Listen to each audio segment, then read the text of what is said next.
नमस्कार, मैं हूं संजय शर्मा। आप देख रहे हैं 4 PM न्यूज नेटवर्क। सबसे पहले मैं गुजरात के लोगों का हृदय से आभारी हूं। हमने 4 PM गुजरात शुरू किया। एक यूट्यूब में होता है कि जब तक आपके 1000 सब्सक्राइबर पूरे नहीं होते हैं तब तक आप लाइव नहीं कर सकते उस चैनल पर। गुजरात में हमारी टीम है, मयूर जानी जी वहाँ देख रहे हैं, लेकिन जब तक 4 PM गुजरात के 1000 सब्सक्राइबर नहीं होते तो वो लाइव नहीं कर सकते थे। तो हम लोगों ने लॉन्च किया और मैंने अनाउंस किया कि हमने 4 PM गुजरात अनाउंस कर दिया है। मेरी टीम ने कहा कि सर लगभग 10 दिन लग जाएंगे हमारे अनुमान से 1000 सब्सक्राइबर पूरे होने में। धीरे धीरे बढ़ते हैं, नया राज्य होता है, लोगों को पता नहीं है। मेरे लिए बड़ी हैरानी भरी बात थी और हैरत करने वाली बात थी कि सिर्फ 24 घंटे में 3000 से ज़्यादा सब्सक्राइबर हो गए गुजरात में। तो ये गुजरात के लोगों का प्रेम है। रात को 9:15 हम गुजरात की राजनीति पे रोज चर्चा करते हैं। हमारी गुजरात की टीम हमसे लाइव करती है। दिन भर वो अलग अलग क्षेत्रों में जाके बात करती है और 9:15 हम गुजरात की राजनीति पे चर्चा करते हैं। और जो लाइव होता है उसमें मैं हैरान था कि जब 2 दिन पहले मेरा लाइव खत्म हुआ तो लगभग 2 लाख लोग उसको देख चुके थे। तो ये बिल्कुल अद्भुत है। आप सबका हृदय से आभार। तो गुजरात की टीम जो रिपोर्ट भेज रही है वो मैं आपको बता रहा हूँ, उसका लब बोलो आप बता रहा हूँ। संघ के मेरे कुछ बहुत अच्छे रिश्ते हैं, मैं उनका लब बोलो आप बता रहा हूँ। और लब बोलो अब ये है कि भारतीय जनता पार्टी के 2 सबसे बड़े ताकतवर नेता प्रधानमंत्री नरेंद्र मोदी जी और अमित शाह जी परेशान हैं। परेशान है क्योंकि गुजरात में अगर कुछ भी उल्टा सीधा हो गया, मतलब सत्ता हाथ से निकल गई, तो बहुत कुछ गड़बड़ हो जाएगा। मैं डिबेट कर रहा था, डिबेट में बहुत सीनियर जर्नलिस्ट हैं, उन लोगों ने कहा कि उनको डर ये भी है, उद्योगपतियों को डर, देश के 2 सबसे बड़े उद्योगपतियों को डर है कि अगर गुजरात में सत्ता परिवर्तन हो गई तो जमीनों के करोड़ों अरबों के घोटाले सामने आ जाएंगे। तो ये डर है, सत्ता राजनेताओं को डर है कि पता नहीं कौन कौन सी फाइलें खुल जाएंगी। और फिर ये हालात हैं कि गुजरात की एक एक सीट पर प्रधानमंत्री जी अमित शाह जी खुद नजर रखे हैं। सबसे बड़ी परेशानी यह है कि पहली बार गुजरात में भारतीय जनता पार्टी में बगावत देखने को मिल रही है। वरना जहां मोदी जी फोन कर दें, अमित शाह फोन कर दें और गुजरात में किसी नेता की इतनी हैसियत हो जाए कि वो दाएं बाएं देख सके, ये संभव नहीं था। 27 सालों से संभव नहीं था। एक छत्र राज था, प्रधानमंत्री जी के इशारे पे गुजरात की सत्ता चला करती थी। पूरा पूरा मंत्रिमंडल बदल देते थे, मुख्यमंत्री हटा देते थे, उफ नहीं, आवाज नहीं आती थी। संघ तिलमिला के रह गया, बिना संघ से पूछे पूरा मंत्रिमंडल हटा दिया, मुख्यमंत्री हटा दिया। मोहन भागवत को नहीं पता, संघ को नहीं पता। संघ की पीड़ा है कि हमें बिना बताए, हमारी मर्जी के बिना पूरा गुजरात बदल दिया। लेकिन ये प्रधानमंत्री की ताकत भी है कि वो जानते हैं कि वो इतने ताकतवर हैं कि वो जो चाहे कर सकते हैं। लेकिन इस बार गुजरात के चुनाव में ये परेशानी का मुद्दा भी बन गया है। हम भारत की राजनीति, भारतीय जनता पार्टी की राजनीति और नरेंद्र मोदी जी की राजनीति पे आज मैं कुछ वो पहलू आपके सामने लाने वाला हूं जिनको सुनकर आप हैरान हो जाएंगे। रिक्वेस्ट है मेरी, ये पूरा वीडियो जरूर सुनिएगा। आपको कई सारे महत्वपूर्ण दस्तावेज मिलेंगे जो आपको पता नहीं होगा। असल में पिछले दिनों बीबीसी हिंदी पर, बीबीसी के 2 हैं प्लेटफॉर्म में, हिंदी वाले पर बात कर रहा हूं मैं। बीबीसी हिंदी पर गुजरात के पूर्व मुख्यमंत्री शंकर सिंह बाघेला जी का एक इंटरव्यू आया। इस इंटरव्यू में बाघेला जी कह रहे थे कि जब नरेंद्र मोदी जी को संघ से भाजपा में लाने की कोशिश की गई तब बाघेला और केशुभाई पटेल समेत पूरी गुजरात भाजपा आडवाणी जी के सामने विरोध में खड़ी हो गई। ये कहा कि गलत फैसला है, मत लाइए इनको, ठीक नहीं है। लेकिन आडवाणी जी नहीं माने और मोदी की भारतीय जनता पार्टी में एंट्री करवा दी। संघ के संगठन मंत्री पार्टी में भाजपा में जाते रहे। ठीक इसी प्रकार दिल्ली के पुराने पत्रकारों का कहना है। मेरे बहुत बहुत राम बहादुर राय जी समय तमाम मेरे कई सीनियर जर्नलिस्टों से मेरे बातचीत संवाद रहे हैं, तो उनका जो इनपुट है, बाकी लोगों का जो इनपुट है, उन पत्रकारों का कहना है कि जब गुजरात में जनवरी 2001 में भूकंप आया था तब उसके बाद मोदी एंड कंपनी ने दिल्ली में केशुभाई पटेल को उनकी कुर्सी से हटाने का एक तरह से अभियान छेड़ रखा था। अंततः केशुभाई को हटाने का फैसला हुआ और तब अटल बिहारी वाजपेयी और मुरली मनोहर जोशी दोनों गुजरात के वरिष्ठ नेता अशोक भट्ट को मुख्यमंत्री बनाना चाहते थे।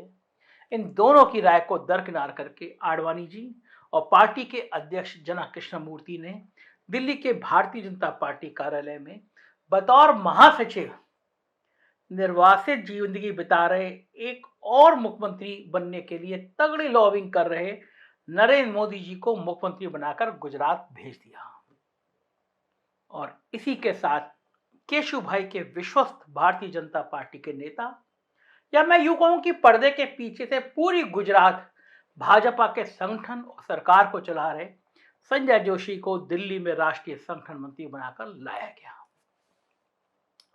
दरअसल मोदी दिल्ली में इसलिए निर्वासित किए गए थे क्योंकि 1995 में बाघेला के खजुराहो प्रकरण के बाद बाघेला कैंप की विद्रोह टालने की पहली शर्त यही थी कि मोदी को गुजरात से हटाया जाए। तब से लेकर अगले 6 सालों तक मोदी कभी दिल्ली तो कभी अमेरिका के चक्कर काट रहे थे। इसके बाद क्या हुआ हम सब जानते हैं। जिन लाल कृष्ण आडवाणी ने नरेंद्र मोदी जी को वाजपेयी से लड़कर मुख्यमंत्री बनाया, दंगों के बाद जॉर्ज फर्नांडिस, वाजपेयी और जसवंत सिंह से मोदी को कुर्सी बचाने के लिए लड़ाई तक कर डाली। सार्वजनिक है, उन्होंने कहा था, वाजपेयी जी ने जाके कहा था कि राजधर्म का पालन करना चाहिए और मोदी जी ने कहा हजूर मैं वही तो कर रहा हूं। उन्हीं आडवाणी जी को किनारे लगाने में मोदी जी ने कोई कसर बाकी नहीं रखी, ये बात सब जानते हैं। बाघेला ने इसी इंटरव्यू में यह भी कहा कि कमला आडवाणी के निधन के बाद जब मैं उन्हें श्रद्धांजलि देने आडवाणी जी के घर गया तो मैंने उन्हें याद दिलाया कि साहब आज की परिस्थिति के लिए सिर्फ और सिर्फ आप जिम्मेदार हैं, क्योंकि तब आपने हम सब की बात काट दी थी। बकौल बाघेला आडवाणी मेरी बात सुनकर रोने लगे थे कि ये उनका दांव गलत लग गया। लेकिन कहते हैं ना कि इतिहास खुद को दोहराता है। घड़ी की सुई जहां से चलती है वहां घूमकर फिर आती रहती है। दरअसल भारतीय जनता पार्टी में भी अब यही हो रहा है।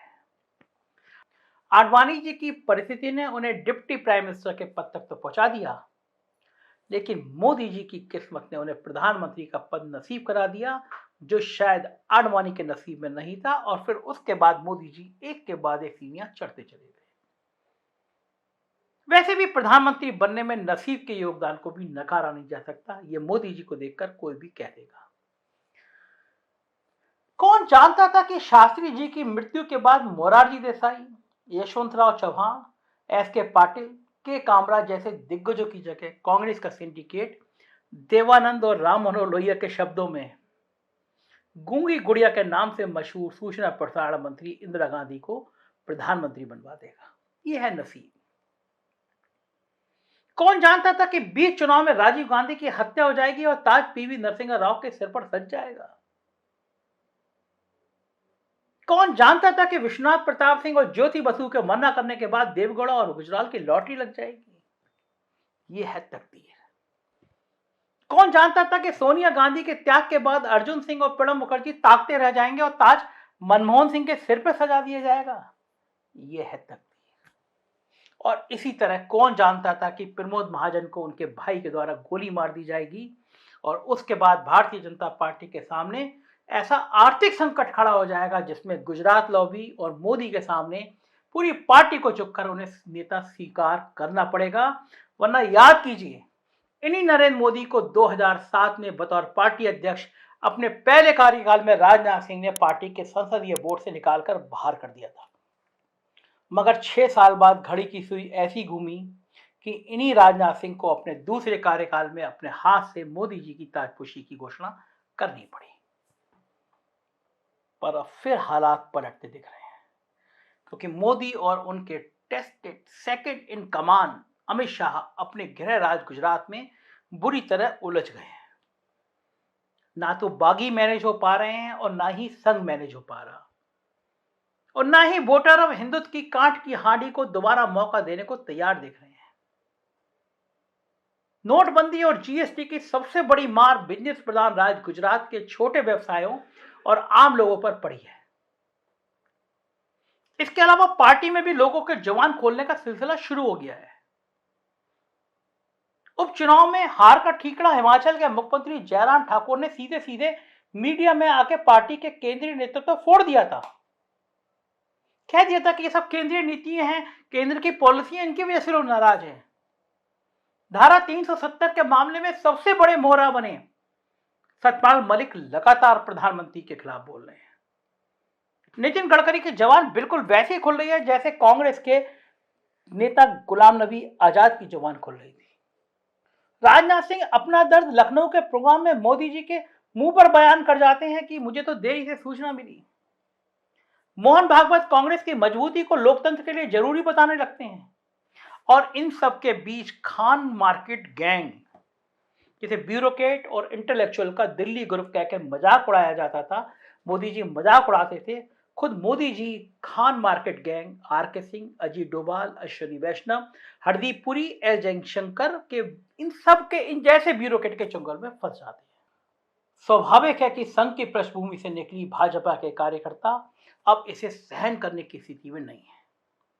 भाजपा के इन कार्यकर्ताओं ने जब आडवाणी जी को एक दौर में पानी पिला दिया था, तो भला मोदी और शाह जी को कब तक सहन करेंगे। उन्हें इंतजार है सिर्फ एक उपयुक्त मौके का, और यह मौका गुजरात की अंतरकल है, हिमाचल के बागी की रिकॉर्डिंग, शिवराज सिंह चौहान की नाराजगी, वसुंधरा और येदियुरप्पा की संभावित बगावत, यानी मोटे तौर पर कहें तो आज की मोदी शाह नड्डा की भाजपा एक ऐसे बारूद पर बैठी है जिसमें कभी भी विस्फोट हो सकता है। और धैर्य रखिए, क्योंकि ऐसे बारूद में विस्फोट करने कोई और भी आ सकता है, क्योंकि योगी आदित्यनाथ और देवेंद्र फडणवीस भी खून का घूंट पी कर रह गए हैं, नाराज हैं। ये सारी बातें जो मैं आपको बता रहा हूं, ये गुजरात भारतीय जनता पार्टी के नेताओं के बीच चर्चा का विषय बनी हुई है, कार्यकर्ताओं के बीच में बनी हुई है। कार्यकर्ता कह रहे हैं उद्योगपति हावी हो गए हैं सरकार पर। दो दोस्तों की कहानियां कार्यकर्ता बताने लगे हैं। तो जाहिर है कि गुजरात का चुनाव बहुत सेंसिटिव बन गया है प्रधानमंत्री जी के लिए। कह रहे हैं, भावुक अपील कर रहे हैं। एक बयान आया, उन्होंने कहा कि मेरे को ये औकात बता रहे हैं, मैं तो जनसेवक हूं। इस तरह के भावुक बयान चाहते हैं वो चाहते हैं कि कांग्रेस के नेता कोई भावुक बयान दे दे, उसका हम उस पर सिक्सर चौवे छक्के की बौछार कर दें, लेकिन बयान नहीं आ रहे। कांग्रेस बहुत स्ट्रेटेजिकल हल्के हल्के पैठ बना रही है। गुजरात में कुछ भी हो सकता है।